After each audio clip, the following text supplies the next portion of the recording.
Bienvenue, une table ronde qui s'est un peu réduite, mais on va essayer de parler de la représentation, non plus seulement des genres et hommes-femmes, etc., mais de l'ensemble des minorités dites invisibles en fiction. Alors en fiction littéraire après, plus avec Stéphane, et peut-être avec moi plus générale, fiction autant cinématographique que littéraire, que d'autres exemples.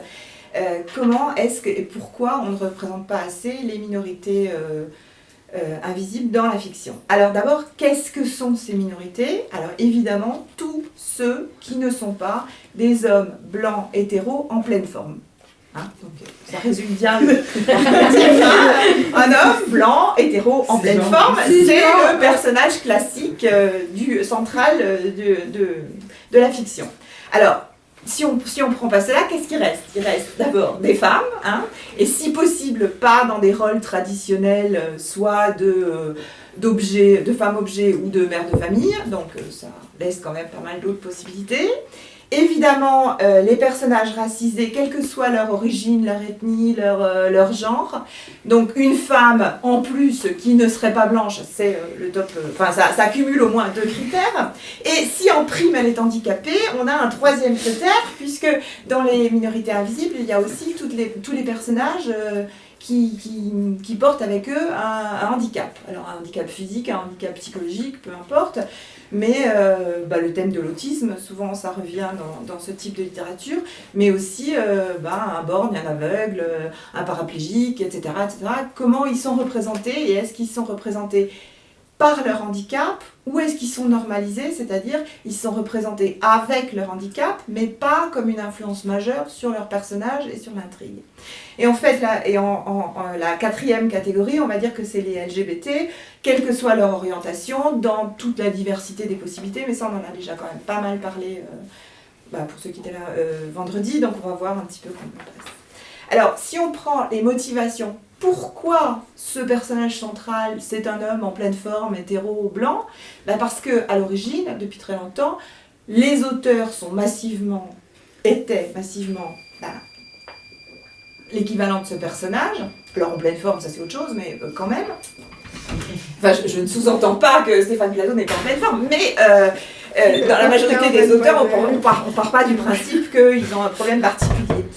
Et les lecteurs, pendant très très longtemps, historiquement, étaient également massivement des hommes, et massivement des Européens et des Américains, donc aussi massivement des publics qui correspondaient aux héros. Donc d'une part, un intérêt économique fort, alors moins en littérature qu'en fiction cinématographique, mais c'est clair qu'il y a intérêt à vendre à un public qui se reconnaît, et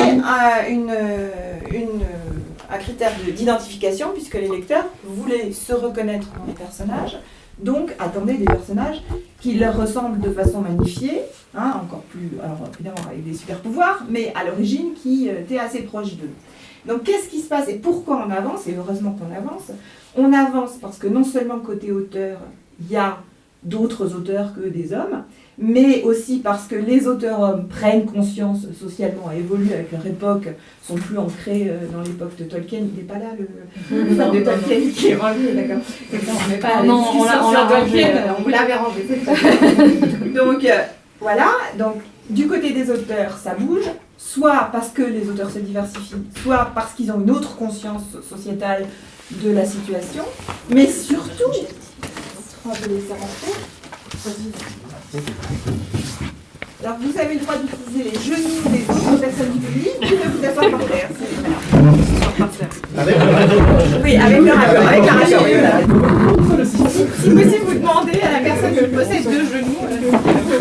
Avec l'accord du sol aussi, c'est bien. Voilà. Et donc, du côté du public, évidemment, un énorme changement côté public, puisque le public se modifie, il y a de plus en plus de femmes qui lisent de la fiction, de la fantaisie, etc. Et il y a aussi, évidemment, le public devient mondial, se mondialise, et les sociétés américaines et européennes se diversifient aussi au niveau ethnique. Donc, le public veut se reconnaître dans les personnages,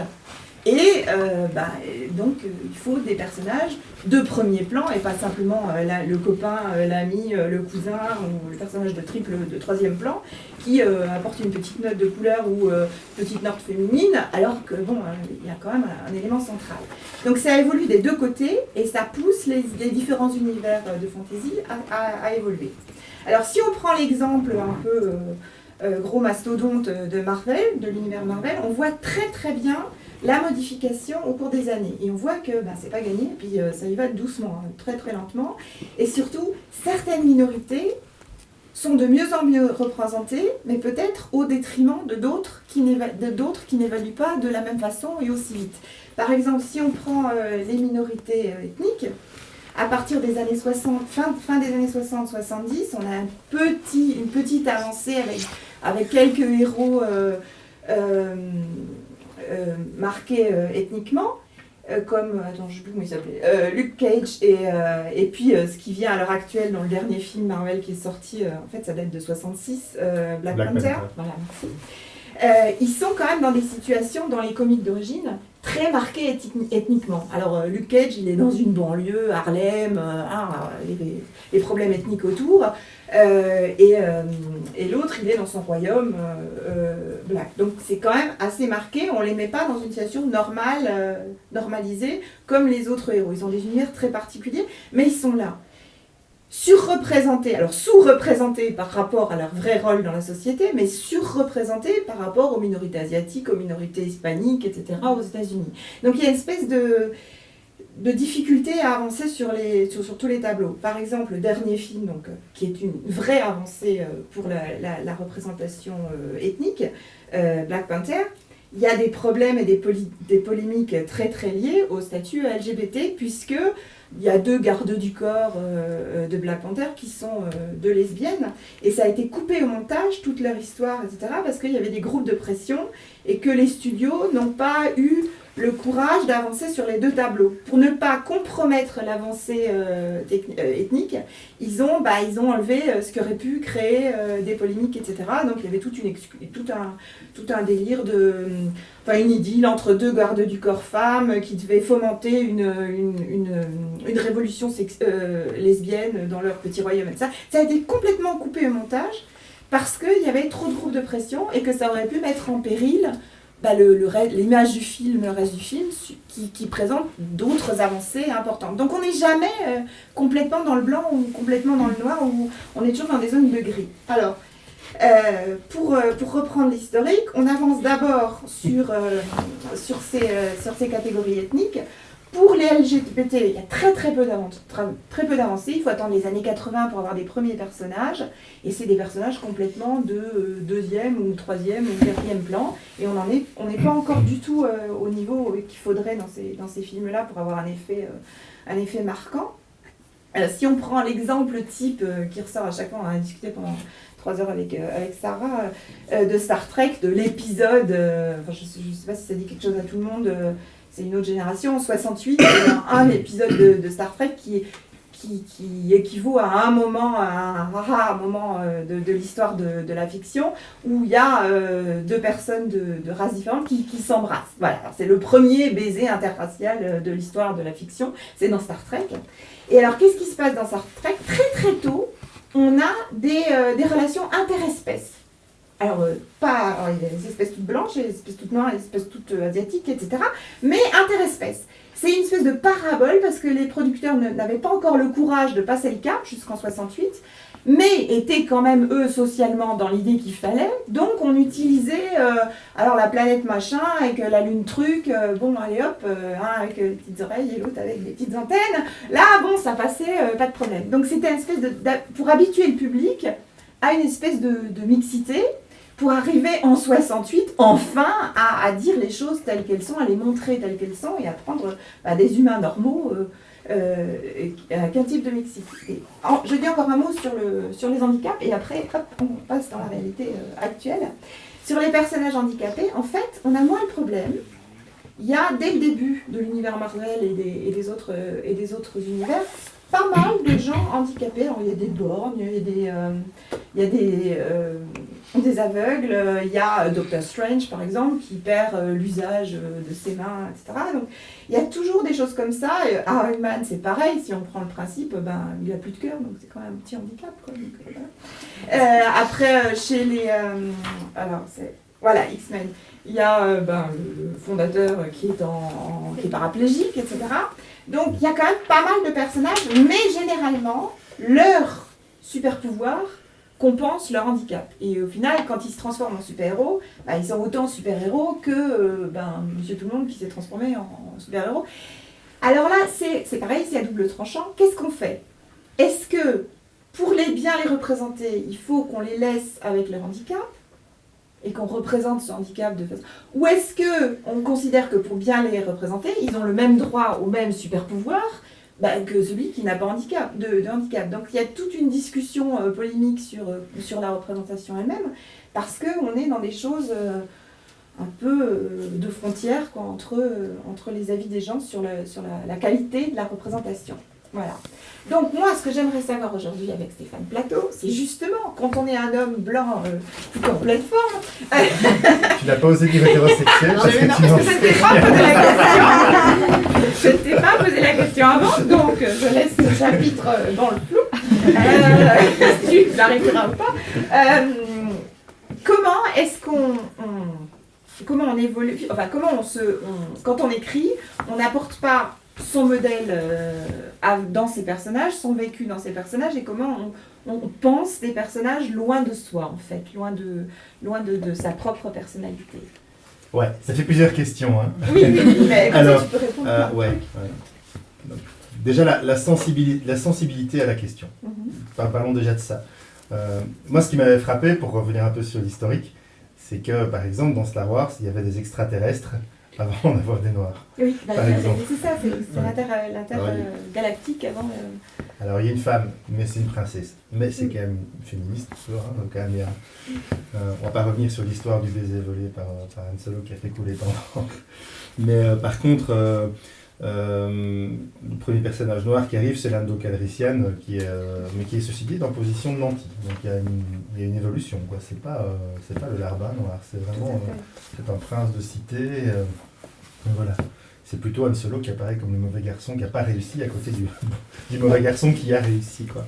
Mais ça vient après les extraterrestres, c'est quand même marrant. Mais c'est ça que ce que tu dis sur le fait d'utiliser les extraterrestres d'abord pour montrer ce qui est frappant. Et puis pour habituer les spectateurs, pour faire avancer l'idée. Je pense que la science-fiction en particulier, sur la fantasy, je serais moins généraliste, mais sur la science-fiction en général, c'est une littérature qui est à la pointe de la société, qui est souvent progressiste, dans la plupart des cas. Alors, on connaissait les Rabbit Puppies et les Sad Puppies, les problèmes avec le prix Hugo. Pas du tout. Allez, on va quand même parler aussi des forces contraires, hein, rapidement. Donc, prix Hugo est un prestigieux prix de science-fiction qui est obtenu par le vote du public, mais pas n'importe quel public, le public qui est membre de la société du prix Hugo. Et ça représente plusieurs milliers de personnes qui ont payé leur cotisation pour le lire. Donc c'est un prix public qui est une vaste base de gens qui sont réellement investis dans la science-fiction, qui vont réellement lire pas mal de bouquins parce qu'ils payent pour les... Pas mal comme système en fait. Mais le problème c'est qu'il y a toute une série, quelques auteurs fort à droite, fort réactionnaires, qui font de la SF militariste, dans certains cas qui ne sont pas tous des mauvais auteurs, hein, comme Larry Correa, qui ont estimé que la SF était trop gauchiasse, trop pro-LGBT, trop progressif, et donc vraiment qui sent ça, et qui a essayé de parasiter les listes pour faire gagner les 1 ou 2 romans de SF militaristes à l'ancienne avec des héros blancs hétérosexuels, etc. Et pour aller lutter contre l'art dégénéré de leurs collègues.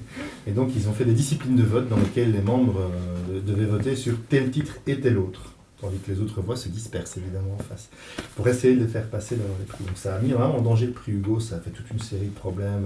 George Martin est monté au créneau, plein d'autres auteurs sont montés au créneau, Neil Gaiman, etc.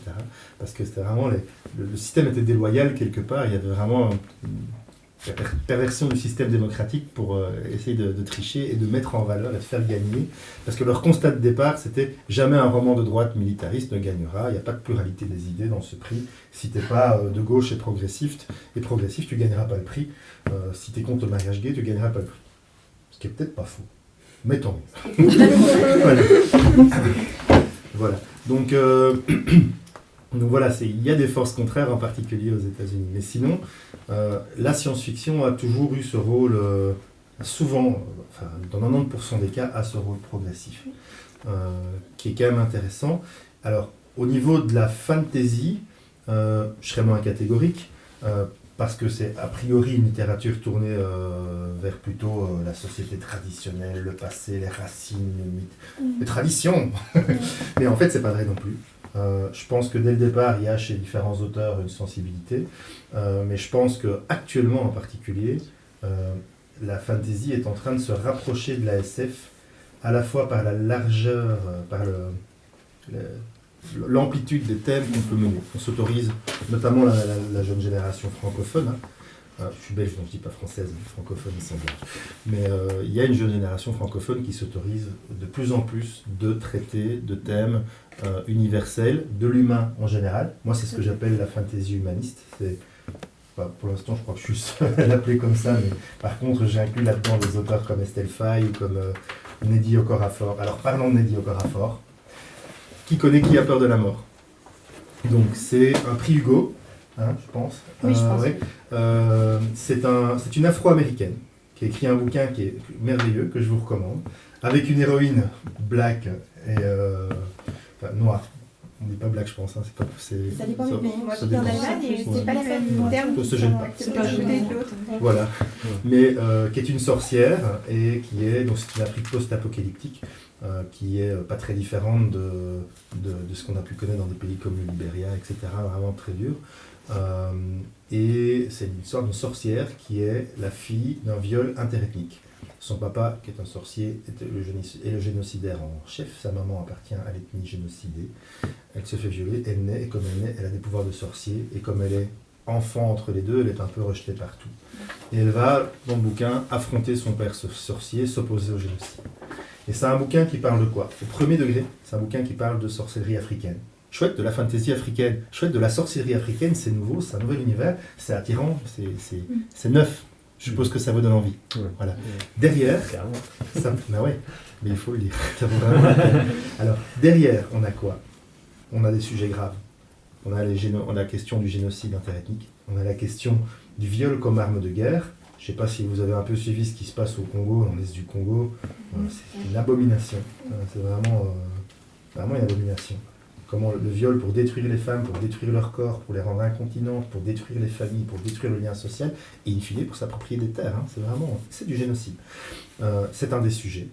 Ça parle aussi de l'excision. Alors c'est l'histoire de la sorcière, je spoil un tout petit peu, c'est l'histoire de la sorcière qui fait repousser les clitoris. Vous voyez un peu la claque, quoi. C'est génial. Mais en attendant, si vous sortez un roman maintenant de littérature générale en disant j'ai fait un roman qui parle du génocide, du viol comme arme de guerre et de l'excision, 3/4 des lecteurs vont dire bon, j'en ai déjà, les nouvelles sont déjà assez glauques. Moi j'ai envie de quelque chose un peu plus positif pour me changer les idées, quoi. Et plutôt lire de la fantasy, je vais m'évader dans un monde imaginaire. Mais oui, mais c'est ça qui est intéressant, c'est qu'on peut, au travers de la fantasy, traiter de grandes questions humaines.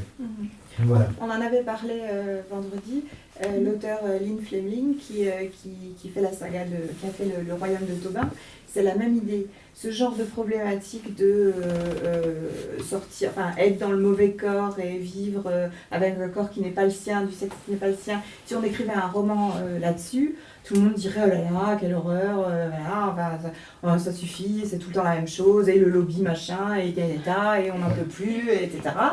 Et là, il y a des gens qui lisent le Royaume de Tobin, qui dans la vie réelle sont plutôt réactionnaires sur le sujet et iraient peut-être manifester avec la Manif pour tout et compagnie, qui là, comme c'est décalé, comme c'est dans un autre univers, comme c'est le personnage qui évolue, etc., se prêtent au jeu, réfléchissent à la problématique et peut-être après avancent aussi sur leur conception personnelle dans la vie réelle.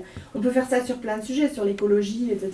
aussi, mais c'est toujours plus facile de faire réfléchir des ados et des adultes en décalant dans un univers fictionnel plutôt que de leur envoyer une image qui les choque a priori dans leur univers de tous les jours. En décalant, en mettant de la magie autour, en mettant un autre monde autour, on arrive à passer certains tabous et à faire réfléchir des gens qui n'étaient pas prêts à réfléchir sur le sujet ou à aller dans cette direction-là. On est les héritiers de Voltaire. Oui. Candide de Voltaire, on prend comme prétexte l'innocence d'un personnage exotique pour critiquer le système et la royauté. Là, on est aussi dans l'usage d'un monde imaginaire qui sert de laboratoire des idées et qui permet de préparer parfois le terrain ou de dénoncer des choses en douceur. Il y avait une auteure qui était... Je veux faire une intervention sur ce que vous disiez, comme quoi c'était quelque chose plutôt récent, en tout cas en fantasy. Que ça devient une tendance forte plus récemment, mais je pense qu'il y a depuis toujours eu des auteurs qui avaient une sensibilité. Robin Hobb, ça fait un moment qu'elle est installée à l'école. Ouais. Et c'est une autrice qui aborde des thèmes qui sont quand même assez costauds. Et dans une diversité qui va m'assez remarquer. C'est quand même très lié à la famille. Enfin, elle travaille beaucoup sur les liens familiaux, sur le statut familial, etc. Alors, elle propose d'autres modèles, mais par rapport à Fleveling, par exemple, on est loin du compte. Elles sont très liées, elles se commentent l'une l'autre, etc. Ça va beaucoup plus loin sur la remise en cause des modèles, etc. Il y a plein de modèles différents, mais au centre, c'est quand même le modèle familial, la relation aux enfants, etc. Il y a quand même toujours un bloc. Enfin, dans ces sagas principales.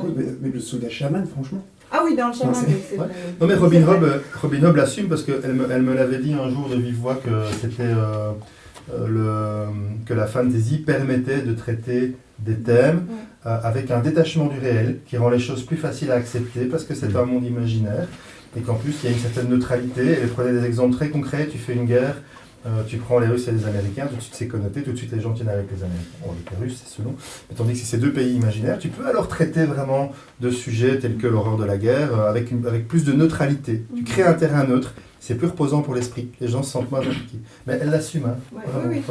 Et puis tu peux aussi inverser aussi les situations. Par exemple, dans beaucoup de fiction maintenant, et heureusement, on traite le thème de l'immigration, des réfugiés, Et là, il y avait une auteure qui est partie, là, mais Sophie, qui était sur le salon jusqu'à maintenant, Sophie Moulet. Son prochain roman, c'est une inversion, c'est-à-dire que, bon, c'est un post-apo, l'Europe a disparu, des continents entiers ont disparu, et les populations européennes qui ont survécu sont tolérées en Afrique. C'est-à-dire le continent qui s'est développé après, c'est l'Afrique, et donc le modèle dominant, c'est le modèle africain, et les Blancs, maintenant, sont dans la situation de réfugiés, les quelques qui ont survécu, sont réfugiés sur le continent africain. Et ça permet vraiment d'ouvrir les yeux, alors évidemment, c'est complètement fictionnel, mais ça renvoie le jeune public, parce que c'est quand même grand ado, son bouquin, à des réflexions inversées. C'est-à-dire qu'on est obligé c'est comme les films de pub qui mettent une petite réfugiée blonde avec les yeux bleus pour faire réagir les gens à l'heure actuelle et leur dire, mais voilà, est-ce que tu réagirais pareil si elle était blonde et que c'était une réfugiée suisse avec les bombes en Suisse et puis elle est obligée de fuir, etc. Tu réagis physiquement plus violemment parce que ça ressemble à tes gamins, à toi, à ce que tu as, et donc tu as plus d'empathie. C'est horrible de dire ça, mais c'est humain, c'est comme ça, on a plus d'empathie avec ce qu'on connaît.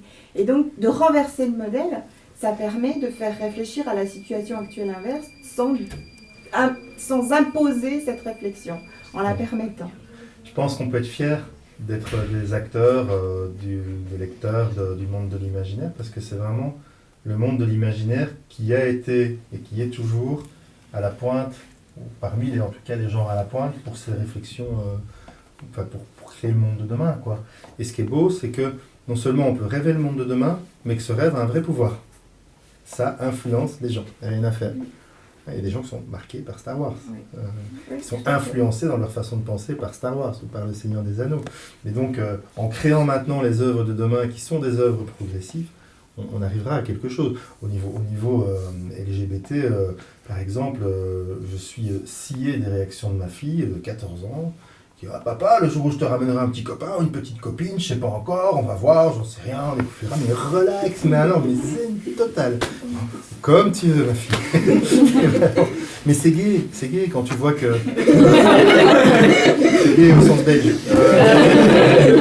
C'est chouette. c'est agréable, ça met ça disons. Mais non, c'est chouette parce que, je veux dire, il y a 10 ans, 20 ans, même récemment, ou même actuellement, je pense que les homosexuels ont beaucoup souffert dans les cours d'école, mais les hétéros aussi. Parce que dans les écoles où si jamais on commence à te traiter erronément de ta pète de service, tu t'en prends plein la gueule même si c'est pas vrai. Et donc les hétéros ont peur aussi à un moment de découvrir sait-on jamais ou qu'on croit qu'ils en sont. Donc même les hétéros ont souffert quelque part de cette de ça. C'est quand même intéressant quoi. Et sont passés en acteurs de quand on a peur d'être assimilé à quelque chose, on devient attaquant, voilà, on devient hostile alors qu'on ne le serait pas, simplement pour se démarquer. On a tous eu ça dans les cours les cours d'école, nous ça remonte à plus longtemps que vous, mais quand même le côté, ah là, celle-là, personne ne l'aime, oulala, alors que moi je la trouvais sympa, je veux pas aller la voir activement, de peur d'être assimilée et puis de me retrouver aussi dans sa situation. Donc c'est toujours pareil, les minorités, on les ignore parce qu'on a peur de se faire tamponner minorité, alors que c'est exactement l'inverse.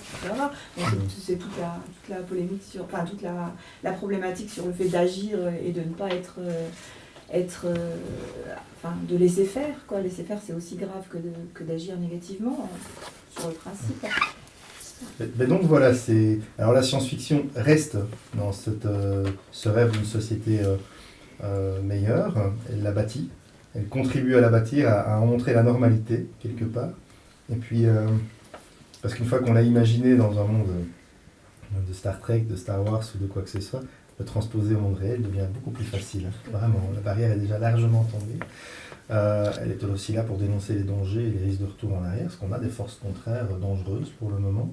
Et puis la fantasy est en train de plus en plus de jouer le même rôle, parce que la fantasy est une littérature qui est en train d'arriver, qui arrive à maturité. Comme la SF est arrivée à maturité dans les années 60, 70. Oui. Et dans le cas du fantastique, on en est où du bilan? Parce que du coup, le fantastique, c'est un peu un pied dans la société actuelle qui dans le monde réel, manque de progrès et manque de parfois, et un pied justement dans un monde fantastique avec des possibilités. Je dirais que sur certains courants, on a eu une vague, pour moi, complètement rétrograde.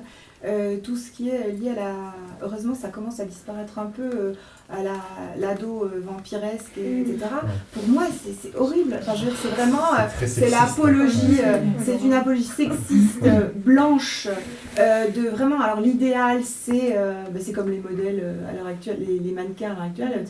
Alors, il faut être maigre, il faut être blanc, il faut être presque zombie, mais pour ressembler à un zombie pour être dans la norme. Et alors le côté, pas de sexe avant le mariage, c'est très très fort chez, comment elle s'appelle, Stéphanie Meyer, c'est horrible, pour moi c'est anti-avortement, voilà, etc. Et ça touche des millions d'adolescents et ça se présente comme modèle de leur héros, etc. Ils grandissent avec ça. Une violence dans les relations, parce que du coup, t'as la relation proie-prédateur entre le vampire et l'ado. Pour moi c'est hyper dangereux et heureusement ça commence à décliner cette flambée d'intérêt à cause de cet auteur. En fait, il y a eu plein de petits auteurs autour, quoi. Il y a eu tout un courant. Je pensais aussi aux femmes de dire, mais arrêtez de nous prendre pour des cons, les romances à la con, on n'a rien à foutre, on veut des vraies histoires d'amour où les femmes et les hommes sont sur pied d'égalité, avec des femmes qui ont de la personnalité. Et après, on est genre, pour Cat to Hate, on prend peut-être aussi le problème à l'envers, dans le sens où, avant même d'être une littérature qui met des mauvaises idées dans la tête, ça a même plutôt tendance à être de la mauvaise littérature du coup. Enfin, pour l'avoir lu quand j'étais ado, c'est pas spécialement super bien écrit, quoi. Je suis pas d'accord avec ça, moi j'ai adoré Twilight. Ah, moi je trouve que les films étaient meilleurs que... j'ai pas regardé les films. Non, mais les films, faut pas les regarder en fait avant de lire les tomes, en fait, sinon ça... Ah, mais j'avais lu les... Je le reconnais, j'avais lu les bouquins avec... je reconnais, voilà, mal. Clairement, j'avais pas trouvé qu'il y avait un très très bon niveau au-delà des messages. Mais à côté de ça, par contre, une œuvre qui...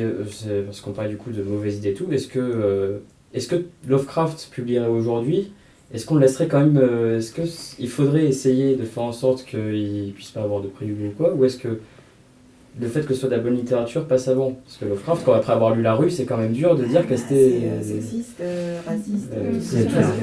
Mais c'est daté. Oui. C'est daté, donc c'est supportable. Enfin, même à l'époque, il était considéré comme daté. Lovecraft, Je pense qu'il faut considérer vraiment les œuvres du passé pour ce qu'elles sont et comme le fruit d'un concept. Après, libre à nous de ne pas republier ou de ne pas mettre en valeur les œuvres les plus racistes et de garder celles qui ne sont guère. Et voilà, après, je trouve que c'est supprimer, si on commence à supprimer des œuvres parce qu'elles ne correspondent plus à la mentalité d'une époque, tant mieux qu'elles ne correspondent plus à la mentalité de l'époque, mais c'est pas un bon calcul, ça fait partie de notre histoire. C'est comme ne pas parler d'Hitler parce que c'était pas cool le fascisme. Ben non, justement, il vaut mieux la distance critique. Ouais. Voilà. Il vaut mieux les laisser, il vaut mieux les étudier et les critiquer socialement, historiquement, et que les refuser. Parce que les refuser, en fait, c'est exactement la même démarche que eux, que les gens qui pensent comme ça ont par rapport aux autres modèles. Tu attends depuis une demi-heure, donc... Sur le fait que tu dis que si Lovecraft était publié aujourd'hui, en soi, s'il était publié aujourd'hui, s'il était publié tel quel, je pense qu'il n'aurait pas pu écrire le truc tel quel si c'était à notre époque. Ouais. Il y a ça aussi, c'est qu'aujourd'hui, il n'aurait pas été dans le même environnement, il n'aurait pas eu les mêmes idées. Et je pense même s'il avait écrit un truc similaire sur tout ce qui est sexiste, et ça, je pense qu'il n'aurait pas écrit de la même façon. Ce qui fait qu'il n'aurait pas écrit comme ça. Il n'aurait pas eu le problème, ne se poserait pas en fait. Il y aura un éditeur qui serait intervenu, l'éditeur intervient. Mais je pense que même lui-même, il n'aurait pas écrit comme ça. Il n'aurait pas les mêmes références. Il est comme ça parce qu'il est né dans cette époque-là, il était dans cet environnement-là. Peut-être en retard, mais il aurait été moins en retard il est autant en retard sur son époque qu'il serait en retard sur notre époque en fait. Je pense qu'il n'aurait pas eu... Non, je voulais juste rajouter, puisque j'ai un cours de fiction queer, ça arrive, et donc là on a eu ce débat en cours, est-ce qu'il faut censurer les œuvres, etc., notamment au théâtre, puisque c'est le thème. Et en fait, la position de la prof, qui est celle que je partage aussi, c'est il ne faut pas censurer, mais il faut laisser plus de place à la critique. Parce qu'il y a des monstres un peu de fiction qui sont très très compliqués à critiquer. On n'a pas le droit. Alors que... Comment ? On nous donne pas le droit. Exactement. Alors que finalement, on peut désamorcer très facilement les effets pervers d'une fiction qui est très belle, mais très nauséabonde, en autorisant la critique, en disant attention, il y a des éléments problématiques dans cette œuvre. Toute œuvre peut être publiée avec un apparat critique, une préface, des notes. Je pense c'est. Ce serait bien que ce soit fait sur des œuvres comme ça. Mais ce qui a posé problème, notamment avec la volonté de republier les papiers d'Hitler, là c'est. Comment s'appelle son Mein Kampf, c'est qu'il y avait une volonté de le publier tel quel, sans apparat critique. Et ça, c'était pas acceptable. Alors qu'en Allemagne, il a été republié il y a très peu de temps aussi, enfin 2-3 ans. Il a été republié par des universitaires. Il est 3 fois plus gros que Mein Kampf. Et c'est un ouvrage universitaire qui est entièrement analysé. C'est-à-dire que chaque page a une page d'analyse à côté avec une mise en lumière, une mise en question, etc. Donc il y a eu une republication, mais pas de Mein Kampf comme ça. C'est pas destiné aux néo-nazis de l'Allemagne de l'Est. C'est destiné à des gens qui réfléchissent et à justement die Aufklärung, l'éclaircissement de qu'est-ce que c'est, pourquoi c'est arrivé là, qu'est-ce que c'est, etc. Ça, c'est possible comme réédition. Après une réédition sans aucun accompagnement, il faut vouloir quand même, quoi. Le problème aussi de la censure ou de l'écart et tout ça, c'est la sacralisation entre guillemets. Parce que quelque chose d'interdit, on va forcément se dire c'est qu'il y a quelque chose, c'est que c'est un gros truc. Et en tant qu'être humain, on est forcément... c'est pour ça qu'il faut emmerder les gens qui raisonnent comme ça avec un gros apparat critique. Un point que je trouve important. Par exemple, je vais prendre l'exemple de Twilight. Alors, je suis assez d'accord, c'est pas formidablement bien écrit. Mais si quelqu'un a aimé Twilight, je pense qu'il faut qu'on évite le côté, c'était pas du tout son approche, le côté social justice warrior, qui consisterait à jeter à la figure de quelqu'un, mais t'aimes de la merde. Moi je suis une social justice warrior et j'ai aimé Twilight le tome 1 à 14 ans. Quand on est dans le social justice warrior, dans le mauvais côté du sens du terme, c'est que il vaut mieux dire à quelqu'un, il faut pas, si quelqu'un a aimé quelque chose, s'il y a un lien affectif avec quelque chose, c'est très dangereux d'attaquer un lien affectif, parce que là on touche à l'émotionnel. Et contre l'émotionnel, la raison est très souvent perdante. Très très souvent. Donc il faut être prudent Et là, je parle vraiment du combat social qui vise à faire changer les mentalités. Il faut être très prudent de ne jamais attaquer l'émotionnel par quelque chose qui soit violent en parole ou qui soit radical. Il faut y aller soit avec du contre-émotionnel, soit en douceur, tu vois. Donc de dire, écoute, je comprends que tu es aimé, voilà, et puis ça fait un peu rêver. En même temps, c'est vrai que c'est une œuvre un peu traditionnaliste. Et puis la personne se dit, bon, c'est vrai, c'est un peu traditionnaliste. Mais bon, j'ai bien aimé, ça restera dans mes références. C'est vrai que c'est un peu triste. En fait, mais bon, voilà, c'est bon, tu vois le... En fait, l'idéal, c'est de poser... C'est la méthode de la maïotique, c'est de reposer la question et d'amener la personne à s'interroger elle-même sur ce qu'elle a aimé dans le bouquin et est-ce que ça correspond effectivement à ce qu'elle est ou pourquoi est-ce qu'elle a aimé ça, etc. C'est souvent ça qui déclenche une réflexion chez la personne plutôt que de l'attaquer en disant « Oh putain, t'as mis romance, mais comment tu fais ?» tout. Non, il faut les amener à s'auto-interroger, à s'interroger elles-mêmes sur ce qu'elles aiment et sur, je dis elles, mais ça pourrait être il, pardon, excusez-moi, voilà, parce que bah oui, en romance, 99% du lectorat, c'est du lectorat féminin. Et on pourrait se demander aussi, sur la romance classique, voilà, classique, et on pourrait vraiment se demander... Est-ce qu'il y a 99% de ces nanas qui trouvent ça super que leur mec soit plus riche, plus dominant, plus odieux du matin au soir et que quand même ce soit le type idéal? Bon, je pense pas. Dans la vie réelle, je pense que leur mec leur fait la moitié du truc et il prend une baffe, quoi. Oui. Donc, qu'est-ce qui intervient dans la motivation de lire ça, quoi? Les nuances de gris, c'est pas triste. Hein, j'ai pas lu. C'est de la grosse fiction de Twilight. Hein, donc, c'est ça qui arrive. Mais c'est aussi de la grosse romance de Hildegard à la base. Hein. Simplement, elle est érotisée, mais c'est ce principe-là. C'est je vais être épousée par un homme riche et beau et plus jeune que moi. Alors que non, ce serait mieux de créer une littérature qui apprend, qui montre plutôt l'exemple du je peux devenir aussi riche, avoir autant de réussite sociale que mon compagnon. C'est ça qu'il faut développer. Mais je reviens, c'est vrai, sur le choc. Un des gros problèmes qu'on a pour le moment, c'est qu'on arrive à une vraie dualisation de la société entre ceux qui sont grosso modo progressistes et les forces réactionnaires. Je ne vais même pas parler de gauche et de droite parce qu'il y a des facteurs économiques qui jouent. Mais si on parle vraiment du point de vue du positionnement sociétal, on est de plus en plus déconnectés les uns des autres. On est déconnectés par les algorithmes de Facebook qui nous montrent ce qu'on a envie de voir et ce qu'on aime voir. Quand il y a quelqu'un qui ne pense pas comme nous, qui dit de la merde, on dit « Ah, je te vire de mes amis Facebook ». Mais je trouve que ce n'est pas une bonne idée. Moi, je ne fais plus ça. Je me contente de montrer les choses et quand je dialogue avec des personnes, et notamment une nana qui est en Angleterre avec qui était une amie quand j'étais jeune, on s'est complètement éloigné sur le point de vue des idées, elle pense de la merde. C'est ce que j'ai envie de dire au premier degré. Mais je ne vais pas réagir comme ça parce que plus on se déconnecte les uns les autres et plus on est en train de créer les conditions d'une forme de guerre civile, quoi. Et il faut rester connecté avec les fachos. C'est moche à dire, mais il faut le faire. Il faut rester connecté avec les homophobes. Il faut rester connecté avec les fachos. Je sais que c'est dur, alors on a tous droit à un peu de repos, un peu de tranquillité d'esprit. Mais quand je vois parfois des réactions hyper épidermiques de social justice warrior, dans le sens trop poussé du terme, parfois c'est vraiment contre-productif. Donc c'est important de nous rester respectés dans le débat, même si en face on n'est pas toujours, parce que c'est la seule façon de convaincre. Et parfois, ça marche. Je rigole parce que j'ai passé 25 pages récemment à répondre sur mon blog à un argumentaire facho en face. Mais j'ai passé point par point, voilà, ça me fait rigoler. Ça n'apporte pas toujours des résultats. Mais il m'a écouté. Ouais. Voilà, c'est bien. Moi j'avais une question sur finalement l'extrême inverse, c'est-à-dire que j'ai dans mon héroïne, dans mon roman de science-fiction post-apocalyptique, je me suis dit que une femme noire, avec des yeux, mix asiatiques, yeux bridés, indépendante. Bon, elle n'est pas lesbienne ni avec un handicap, mais il y a d'autres personnes dans un autre livre qui l'est, donc voilà. Et ça va t'accrocher, si à un moment, ça ne peut pas justement aller dans le cliché en voulant trop bien faire. Et quand tu parlais de Facebook aussi, j'avais une amie transgenre dans mes amis et qui expliquait régulièrement qu'elle virait ceux qui ne correspondaient pas à son idée.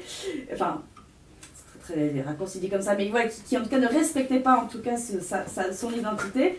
Et moi j'essayais justement de bien faire, j'ai en écriture inclusive et tout ça, et à un moment j'ai disparu de ses amis Facebook, et je me suis demandé si du coup j'avais pas trop fait. Ouais. C'est pas une question de trop faire, c'est une question... Il faut pas le faire juste pour cocher des catégories. Oui, bien sûr. C'est-à-dire une femme ethnique, paralysée, qui en trans plus serait bi, et voilà, machin, et tout. Bon, c'est le personnage idéal, et en plus hyper motivé, avec des super pouvoirs. Mais après, il faut être aussi, en tant qu'auteur, être aussi à même de nourrir le personnage avec des choses qu'on maîtrise.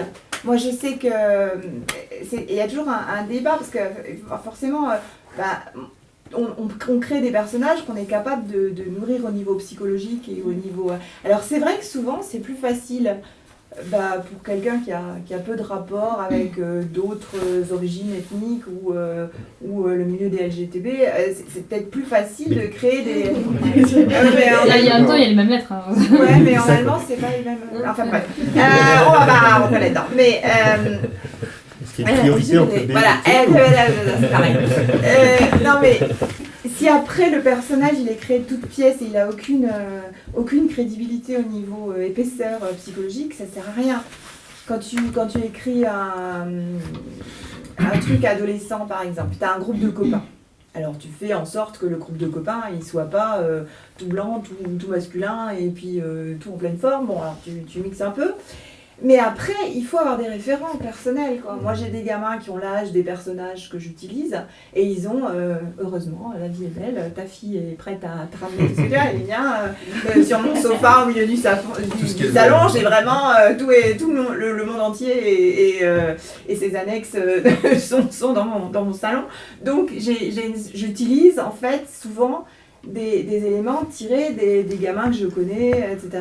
Et je mixe tout ça pour en faire d'autres personnages qui après évidemment ont une densité fictionnelle aussi, mais je pars de choses que je connais, de problématiques que je connais. C'est très difficile de créer un personnage queer si on n'a aucune expérience du milieu, tout simplement en décidant que c'est cool, allez hop, on y va. Ce qui nous ramène à ta question, à l'autre question, comment on aborde en littérature ce genre de choses. Mais moi je voudrais déjà redire, la littérature, à quoi ça sert? Alors, à s'évader certainement, c'est tout à fait normal.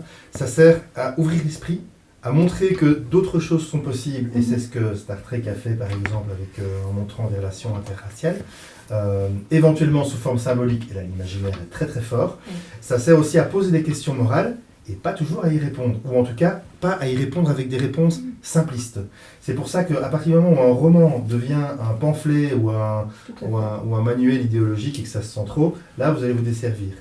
Ça va au-delà de ça. Je pense que à ce stade, moi en tout cas c'est ce que je fais, je pense qu'il faut aussi réfléchir à notre propre camp avec un regard critique. Je reviens sur le social justice warrior extrémiste. Moi aussi je suis un peu social justice warrior, mais sur le côté contre-productif que ça vient d'avoir. Dans le militant acharné, un peu radical qu'on a parfois, on a souvent derrière un humain qui est en colère pour une autre raison que son combat social, pour une autre faiblesse, et ça peut devenir toxique, et ça peut devenir toxique pour son propre camp. Là dans le bouquin que je viens de finir, on a un personnage qui est à un moment, alors il y a une tentative de virer tous les étrangers à la ville, ça parle exactement de ce qui se passe maintenant, du traitement de l'immigration, avec des faux prétextes, en essayant de leur coller une image de banditisme, etc. Alors, je ne suis pas parti de la volonté de parler du présent, je suis parti de mes documentations historiques. Je parlais d'un monde qui doit être un monde médiéval réaliste, et j'ai retrouvé des choses très proches de ce qu'on vit maintenant, et ça m'a amené à être actuel. Mais ce n'était pas le démarche de départ, hein. Mais il se fait que c'est intemporel, ce problème. Les cités du Moyen-Âge ou de l'Antiquité sont des mondes très fermés, qui sont très durs avec les gens qui ne sont pas citoyens. La justice est à deux vitesses. C'est la corde assurée pour ce gars qui vole un pain qui est étranger, alors que un gars de la cité, on lui trouve des excuses, etc. Et bien là, j'ai un personnage qui monte au créneau, qui devient un des leaders de la révolte. Il bouille d'ardeur contre le prévôt, il est très actif, il a un peu un feu de révolte comme ça. Et dans le chapitre suivant, c'est la pire des ordures avec sa femme. La pire des ordures. Et c'est un pervers narcissique, et c'est une crapule. Et on a parfois des gens dans notre propre camp qui ne se battent pas pour les bonnes raisons, et souvent ça se détecte au fait qu'il y a une colère trop forte derrière. Et bien là, on parle de l'humain. Et pour moi, la fantasy est une littérature qui peut vraiment parler de l'humain au sens général du terme, de façon intemporelle, ou dans la mesure, il peut être dans ce qui peut être influencé par son contexte socio-culturel, et prendre du recul là-dessus, parce que la fantasy, c'est une très bonne manière d'aborder le mode de pensée de quelqu'un d'autre. Hein. Personnellement, j'essaye que les personnages dans mes romans soient des gens qui ont une vraie pensée magique, d'intégrer ça. Le fait qu'avoir pas de chance, c'est aussi magique qu'une boule de feu. Mais c'est vrai, c'est de la magie, c'est tout ce qui est inexplicable. Le fait qu'il n'y a pas le même rapport à l'intimité, que souvent les toilettes sont collectives, qu'on fait ses besoins dans la nature, qu'on a tous eu 3, 4 frères et sœurs morts en bas âge, que quelque part notre père commence à s'attacher vraiment à nous une fois qu'on a passé 3-4 ans, qu'on a survécu. Comment tout ça influence la mentalité. Donc c'est l'humain dans ce qu'il a d'intemporel, notamment la colère de ce personnage qui va se canaliser dans une révolte, et d'ailleurs à ce moment-là il est beaucoup plus doux avec sa femme, puis quand c'est fini c'est sa femme qui craque.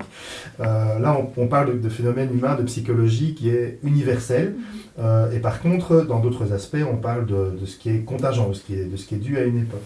La fantasy est vraiment très bien pour explorer tout ça. Mais donc, ça permet aussi de nuancer. Je pense que la fantasy, c'est une littérature qui a l'occasion de sortir complètement, elle le fait actuellement, de sortir du manichéisme qu'elle sous-tend au départ. Parce qu'au départ, la fantasy, c'est un peu trop le bien contre le mal, les forces du bien contre les forces du mal. Et ça, c'était très contre-productif, je trouve. On avait une vision manichéenne. Alors, c'est la base de la littérature. Si je peux faire un bref petit historique là-dessus, parce que j'ai eu l'occasion de faire une conférence sur la figure du héros, je me suis rendu compte que dans les littératures épiques, dans tous les grands épiques, Mahabharata, l'Iliade, la razzia des vaches de coulée irlandaise, dans la plupart de ces grands épiques, on a deux camps, et on a des bons personnages et des crapules dans les deux camps. C'est match. Pourquoi ? Parce que les dieux sont dans les deux camps. Et à un moment, ça change. Je pense qu'un des vecteurs, c'est le monothéisme. Parce que Dieu n'est plus que dans un seul camp. Et on avait une façon de raconter l'histoire qui n'était pas du tout manichéenne. Et donc pour moi, la fantasy, si elle revient aux sources, doit s'affranchir du vernis judéo-chrétien qui nous a fait faire les forces du bien et les forces du mal. Et c'est ce qu'on est en train de faire, un certain nombre d'auteurs, c'est de ne pas avoir les forces du bien et les forces du mal, mais de parler de l'humain dans toutes ses nuances et dans toutes ses possibilités. Et par rapport aux minorités, et par rapport aux petits groupes, c'est de montrer l'importance, la valeur humaine de ces minorités. Et je pense qu'il faut aussi qu'on s'apprête à ne pas tomber dans un manichéisme inverse. C'est ce qu'on avait beaucoup discuté avec Axel l'année dernière, quand on a plusieurs populations qui s'affrontent, etc., puis même avec une quête au milieu. D'abord, ceux qui partent en quête, ils ne sont pas tout blancs, même, voilà. Et après, c'est très utile en fantasy de travailler sur plusieurs focales, c'est-à-dire de plusieurs points de vue, qu'on n'ait pas tout le temps le point de vue et le récit avec une trame qui est là. Malheureusement, trop souvent, le récit choisi en littérature jeunesse, on part avec des personnages et puis on a souvent des éditeurs qui vous disent « Ah, mais non, mais pas trop, parce que sinon tu vas perdre le lecteur, etc. Il est trop jeune. » C'est horrible, ça, en fait. Pour avoir plusieurs points de vue, c'est souvent utile d'avoir plusieurs personnes qui parlent, qui mélangent, qui ont des dieux différents, qui ont des peuples différents, qui ont des motivations différentes. Et ce qui sera le mal pour certains, vu de l'autre côté, il sera la normalité, et le mal, c'est justement ceux qui sont partis en quête, qui viennent mettre leur petit grain de sel là-dedans, et qu'on n'avait pas demandé qu'ils viennent nous déranger, quoi. Donc, il y a vraiment possibilité dans la littérature de fiction, dans la littérature fantasy en particulier, de donner plein de points de vue différents et de faire réfléchir au fait que le monde est gris, il n'est pas noir, il n'est pas blanc. Et selon là où on se trouve, les valeurs et le bien et le mal ne sont pas les mêmes. Et ça, c'est vraiment fondamental. Et en tant qu'auteur, on devrait faire très attention à travailler là-dessus et à travailler sur cette diversité de gris, sans partir dans les bêtises de l'autre. Mais dans ce fait que, oui, il n'y a pas les gentils et les bons, c'est n'importe quoi. Ça, c'est effectivement la religion monothéiste depuis un certain temps qui implique la croisade contre les vilains, quoi. Je reviens sur l'idée du cahier de charge et des cases à cocher, oui. Avec les personnages noirs, handicapés, LGBT. J'ai un débat très intéressant qui s'est passé sur le mur de Jana de Batz, une auteure, social justice warrior, très moderne. Elle racontait, elle montrait une critique qu'elle avait eue. Alors, tout le monde a le droit de faire des chroniques, en général on ne critique pas les critiques qu'on reçoit comme auteur, mais celle-là elle était intéressante. Parce que en gros, la critique, ce que lui reprochait la critique, c'était de passer à côté de son sujet. Parce que son personnage féminin était lesbienne, et que le sujet de l'homosexualité n'était pas du tout traité dans le roman. Et la réponse de Jeanne était « What the fuck, mais on s'en fout !» Et s'il était hétérosexuel, je devais traiter l'hétérosexualité dans mon roman. Mais là, le glissement est intéressant parce que ce qu'elle dit, c'est maintenant, c'est la normalité que ce personnage soit lesbien. Et c'est très intéressant. Alors, on s'était amusé à imaginer les réactions d'un éditeur, entre guillemets, là, pour présenter. Mais Jeanne, tu ne devrais pas doter ton personnage d'autres caractéristiques, d'autres qualités et défauts, sinon tu vas perdre le lecteur. Il est déjà homosexuel, il est suffisamment kiffé. Démonstration par l'absurde, hein, mais c'est donc là, c'est important. Oui, alors, un des deux. Moi, je voudrais revenir par rapport à la question du handicap, parce qu'il y a quand même deux poids, deux mesures dans le handicap aussi. C'est-à-dire que, personnellement, je suis en situation de handicap. Ça ne se voit pas, c'est pas horriblement gênant dans la vie de tous les jours, et c'est pas un handicap physique ou un handicap psychologique. Et ça fait partie de ce qu'on considère comme les handicaps invisibles. Soit ça ne se voit pas, donc voilà, ça ne se voit pas au premier regard, soit ça n'a pas d'impact qui se voit, comme en effet une possible trisomie, un autisme assez fort, ou d'autres choses. Et il y a quand même, pareil, les maladies chroniques qui se développent petit à petit et qui t'handicapent petit à petit, et tout ça, il y a quand même un manque de représentation dans ce cas-là, puisque l'handicap, c'est un sujet assez difficile à traiter, je pense, que ça soit pour les valides ou même pour les handicapés en tant que tels, parce que nos sociétés ont encore énormément peur de l'handicap. Quand justement on dit handicap, on pense tout de suite soit en effet fauteuil roulant, soit... très souvent quand je dis je suis handicapée, ah bon? Ça ne se voit pas? Oui, j'hésitais à me le faire tatouer sur le front, mais ça coûtait cher. Et il y a quand même une certaine invisibilisation des handicaps qui ne sont pas justement une difficulté absolument insurmontable. Il y a des particularismes. Alors, dans la littérature, c'est pas souvent présenté comme un handicap. Moi, j'en ai pas souvent. Mais comme un... Vas-y, c'est un exemple. Il y a un très bel exemple en fantasy, assez ancien déjà, de personnages handicapés. Hein. Vous voyez pas Elric de Bénigolet. C'est un albinos. Oui. Et ça se sent dans le récit. Hein, la faiblesse qu'il a parfois, le sang d'un personnage handicapé. C'est une des bases du personnage. Ouais. Et souvent, en fantasy, tu as des choses que dans la vie normale, on considérerait comme des tocs ou des tics ou des comportements pas standards, normaux. Mais par la magie, par le côté permission d'avoir d'autres caractéristiques que dans la vie réelle, ils ne sont pas connotés comme un handicap, mais simplement comme une partie de la personnalité du personnage.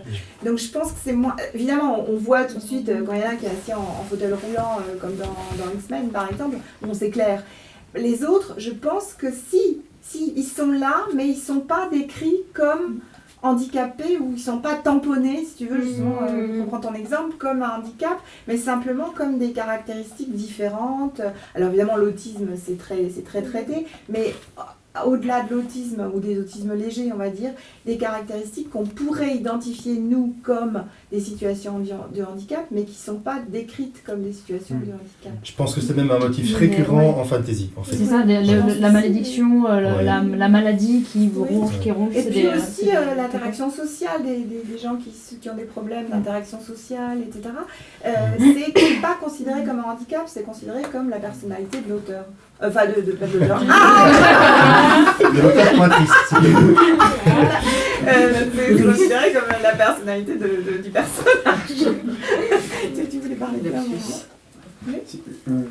Juste rebondir sur ce qui a été dit sur tous les petits trucs, etc. Il y a certains livres. Là, je rebondis s'il y a mais en fait, il y a certains bouquins qui ont le défaut de présenter quelque chose comme une malédiction, etc. Mais cette malédiction, elle va donner des pouvoirs au personnage, de fait. Et moi, il y a un bouquin, QCL par exemple, où, je suis désolé, l'héroïne, elle a des super pouvoirs. Et elle a juste des super pouvoirs. C'est le contexte social autour qui fait qu'elle a des complications autour de ça. Mais factuellement, ce que ça lui a, cette particularité en soi, qui est dans l'univers perçu comme une malédiction, c'est purement et simplement des super pouvoirs. Et d'ailleurs, elle accède à un statut social extrêmement élevé en jouant dessus. Voilà, ça c'était la parenthèse. Mais en fait, je vais revenir sur ce que vous disiez en particulier sur la difficulté d'interaction avec les fachos, concrètement, avec les Saint-Droite.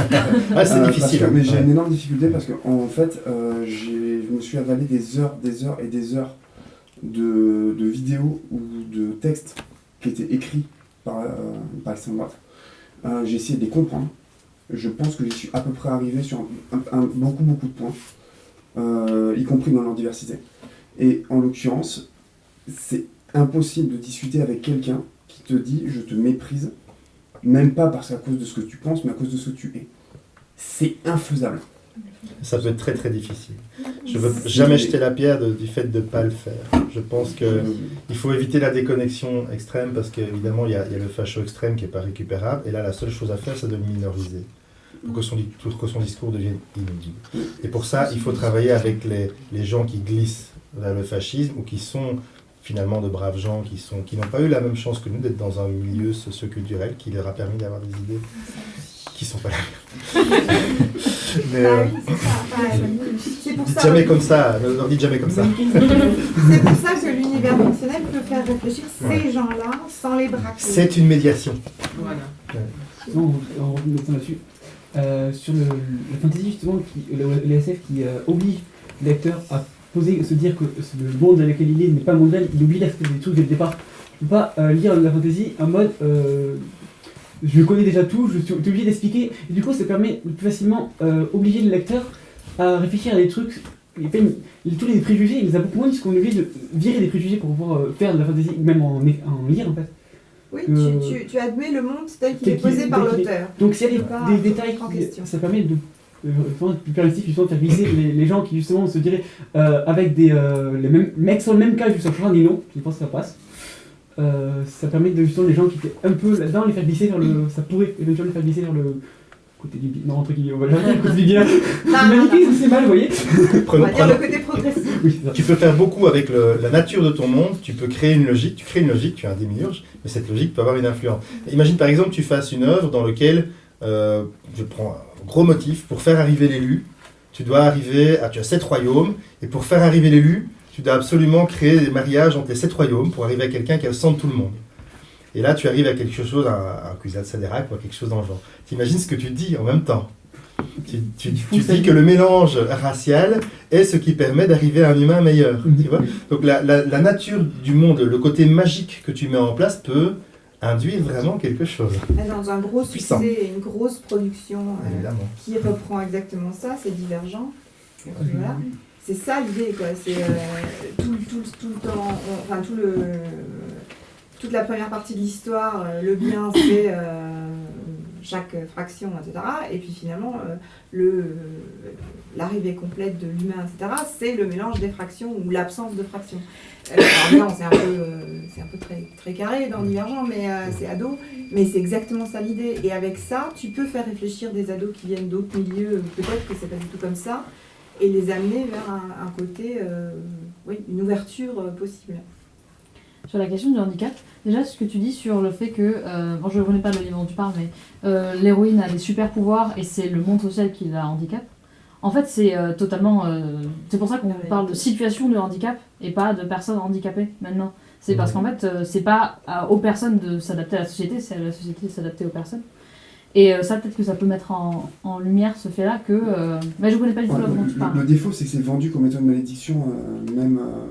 D'accord, enfin bon, après, je sais pas. Après, c'est pareil, en littérature... Mais je suis d'accord avec ce que tu dis. En littérature, comme dans le monde réel, il y a de tout, quoi. T'as de la littérature qui ne transporte pas forcément... Mais après, j'ai adoré le bouquin à côté. Je pense que c'est aussi dû au fait que la fantasy est souvent dans un motif initiatique. Certains diront même par nature, je ne suis pas tout à fait d'accord, elle peut faire beaucoup d'autres choses, c'est une littérature en général. Mais c'est vrai qu'il y a une base voyage du héros, initiatique. Et donc, le fait que souvent le héros a une forme de handicap, il est orphelin, et il y a des parents qui le traitent comme de la merde, il vit sous un escalier, il est albinos, je pense qu'on peut prendre un paquet d'œuvres de fantasy initiatique, le personnage a un handicap. Et c'est plutôt une littérature de l'accomplissement de la personne, nonobstant, ou en sublimant ses handicaps, ou en faisant quelque chose. Alors, c'est quoi la notion de handicap, hein? Je veux dire, on a tous des formes à des degrés divers de handicap. Il n'y a pas une frontière du handicap. Il y en a juste pour les allocations. Mais... Donc, c'est une façon de dire, quelle que soit ta différence. Et là, par contre, la fantasy est d'emblée quelque chose de plutôt progressif. C'est de dire, quels que soient tes handicaps, quelle que soit ta différence, le personnage est souvent différent au départ, tu penses que c'est un handicap, mais en fait, ça va se révéler une force. Donc moi, je trouve pas ça choquant. Non, ça. Pour finir, juste sur toujours la question du handicap, il y a historiquement, depuis l'Antiquité et peut-être probablement même avant, un lien très fort entre le handicap et la magie. C'est-à-dire que en Occident, on a été énormément marqué par la figure de l'Aède, qui est l'Aède aveugle, qui, parce qu'il est dépourvu de vue présente, on va dire, du monde, il peut voir dans le passé, dans le futur, il a une clairvoyance supplémentaire parce qu'il est aveugle. On a aussi des figures, encore actuellement dans pas mal de cultures, où le chaman ou la chamane, ça va être quelqu'un qui va... par exemple, une crise qu'on va appeler chez nous une crise de démence, ça va être perçu comme quelque chose de très positif, parce que quelque chose qui peut déchirer le voile entre les mondes, on va dire. Et en fait, c'est pas étonnant finalement que le handicap soit associé à des super pouvoirs dans la fiction aussi, puisque c'est quelque chose qui, dans notre imaginaire, historiquement, tu as aussi la tolérance par rapport à la folie. Dans beaucoup de sociétés, le fou est quelqu'un qu'il ne faut pas agresser, qu'il ne faut pas parce qu'il il a une connotation magique aussi. Ou alors les crises d'épilepsie, de démence, c'est très très très fréquent que ce soit associé justement à des manifestations d'un certain pouvoir. Ce que tu dis sur l'Aède, c'est vrai, un monde grec avait fort cette idée. Mais je pense que la fantasy a aussi un rôle parfois consolateur ou parfois encourageant pour dire, quelle que soit ta différence, quelle que soit la difficulté particulière que tu as, tu peux arriver à devenir quelqu'un pleinement épanoui et c'est quelque chose de chouette. C'est quelque chose de beau et c'est quelque chose qui ouvre l'esprit, quoi. C'est rare, effectivement, dans un roman fantasy, d'avoir quelqu'un qui n'avait pas de problème, ses deux parents, qui vivaient dans un château et qui avait plein de potes. Et pourquoi ce type se mettrait à partir sur les routes pour accomplir quelque chose? Pour partir, il faut un élément déclencheur. Alors, en romance, tu as ça aussi, hein, c'est... grosse rupture, elle part, elle vit plein d'aventures. Et en fantasy, c'est forcément, il y a une cassure au début pour que ce personnage se mette en mouvement. Il faut forcément un drame ou un manque ou quelque chose pour qu'il y ait un mouvement. Si tout va bien, il reste chez lui, il regarde la télé, il discute avec ses parents, et puis voilà quoi. Et ça, c'est quelque chose qu'on retrouve aussi dans la vie. On en voit notamment des athlètes handicapés qui font des prodiges, des trucs de fous, et en fait, probablement que il y en a un, il y a quelques années, qui a monté, je sais pas, l'Himalaya ou je sais pas quoi, alors qu'il a des jambes qui s'arrêtent ici. Mais probablement que s'il avait eu toutes ses jambes, finalement, l'Himalaya, je sais pas que ça va faire, quoi. Et en fait, ça se ressent, je pense, sur pas mal de discrimination et de handicap, c'est que quand on en a la conscience, on ne veut pas... moi, je prends mon exemple personnel. Je pense que si j'étais un mec, j'aurais arrêté mes études. Parce que là, le fait de... Je me dis, mais Axel, si tu arrêtes tes études maintenant, tu es en train de confirmer la règle, alors tu ne l'arrêtes pas. Et je me torture comme ça toute ma vie, c'est insupportable. Parce que j'ai l'impression, parce que mon handicap, c'est d'être né avec un vagin, j'ai l'impression que je dois fausser toutes les statistiques et je ne veux pas laisser les statistiques me rabaisser et c'est affreux dans ma vie et je pense que c'est pas mal que ça marche pour pas mal de choses. Beaucoup de personnages. Il faut avoir quelque chose à prouver pour aller prouver quelque chose. Si on n'a rien à prouver, on reste chez soi. Alors ta question initiale, comment on fait pour rentrer dans la tête d'un personnage différent? Alors, il faut consulter les personnes qualifiées. Oui. Vraiment. Voilà, j'ai un personnage féminin, j'en parlais ce matin, j'ai été confronté à raconter une première fois au PUE avec deux points de vue d'un personnage féminin. J'ai lu la scène ce matin devant que des femmes, j'étais comme ça de nouveau. Alors en plus je me suis rendu compte que j'avais écrit l'auteur de mes jours en parlant de sa mère, donc j'ai lu autrice discrètement. Parce que c'était il y a 3 ans, mais et depuis ça a bougé. Mais c'est de consulter des femmes et de montrer. Alors là, j'étais parti du bon postulat. J'étais parti du postulat qu'il n'y avait pas deux expériences les mêmes et que l'important c'était que probablement la valeur émotionnelle allait être beaucoup plus grande que la valeur physique ce jour-là. Après, il n'y a pas de cas les mêmes, mais donc j'ai fait relire par des femmes. Et puis, alors il faut interroger la part d'humanité complète, fondamentale qu'on a en nous, dans laquelle il y a une part de... je veux dire, la différence hommes et femmes, elle tient finalement pas à grand-chose. Hein. On n'est pas si différents que ça. Ça un petit hasard génétique, mais on est les mêmes êtres à beaucoup de niveaux. Et puis il y a des choses qui changent, effectivement, qui sont différentes. Mais si on réfléchit bien, on a eu une mère, on a eu des sœurs, éventuellement, on a une fille, on a une amoureuse. Si on observe, si on écoute, on essaye de faire preuve d'empathie avec son entourage, on apprend déjà énormément de choses, on peut déjà pas mal se baser là-dessus. Puis il faut se faire relire. Là, j'ai écrit une scène dans mon 3e tome qui était quelque chose qui était très très délicat, encore beaucoup plus délicat que l'histoire de la première fois, parce que là on touchait vraiment à la fragilité des gens et à la manipulation. Et quand j'ai écrit cette scène la première fois, j'ai eu un réflexe de mec, mais vraiment de mec, et c'est Sarah, voilà, une femme à qui j'ai parlé de la scène qui m'a dit « Mais non, mais tu dois être beaucoup plus trash, là, tu dois poser des actes. » Alors je vous l'épargne, je vous le fais pas comme elle me l'a dit parce que c'était en termes grossiers, mais j'avais été trop pudique en raisonnant comme mec et pour de très mauvaises raisons, qui étaient des raisons finalement de territorialité, mec. Et puis après tu réagis, tu te dis « Waouh, non mais t'as complètement raison, en fait je comprends mieux. » Et c'était beaucoup plus juste, et maintenant le chapitre est, je pense, beaucoup plus juste. Mais je ne pouvais pas le faire sans consulter une femme. C'était pas possible. Là, je vais pas mal traiter de minorités, de groupes homosexuels dans une société patriarcale dans mon prochain tome, mais j'ai déjà pris rendez-vous avec des consultants pour essayer d'être juste, parce que je connais moins le sujet. Souvent, en tant que jeune auteur, on trouve normal, quand on écrit sur une société, une partie de l'histoire, etc., d'aller faire des recherches, tout simplement. On n'écrit pas sur le Moyen-Âge sans avoir aucune idée de comment ça fonctionnait. Dernièrement, on en parlait avec Anita, en relisant un manuscrit, le type 6e siècle, il attache ses lacets. Ben non, quoi. Ben non, il attache pas ses lacets au 6e siècle, parce que, bon, voilà, quoi. Il peut quand même renouer le lacet mon siècle. Ouais, d'accord, enfin, c'était quand même un peu... Genre, il refaisait ses Nike, au 6e siècle, ça le faisait pas trop, quoi. Et donc, de ce point de vue-là, tout le monde, automatiquement, se dit, évidemment, quoi, j'écris sur une société particulière, je vais aller faire des recherches historiques, etc. Et la psychologie des personnages, c'est pareil. On ne veut pas l'inventer à partir de rien. Il faut aussi aller poser les bonnes questions aux bonnes personnes. Alors, pour les historiens présents dans la salle, j'ai eu une argutie avec une historienne qui était assistante. Moi, j'étais parti vers d'autres voies. On venait tous les deux de finir nos études. Et je lui ai dit, mais l'histoire, c'est un énorme effort d'imagination. Quoi non, tu es fou, c'est les sources et rien que les sources, il faut être discipliné. Je dis oui, c'est un effort d'imagination, discipliné.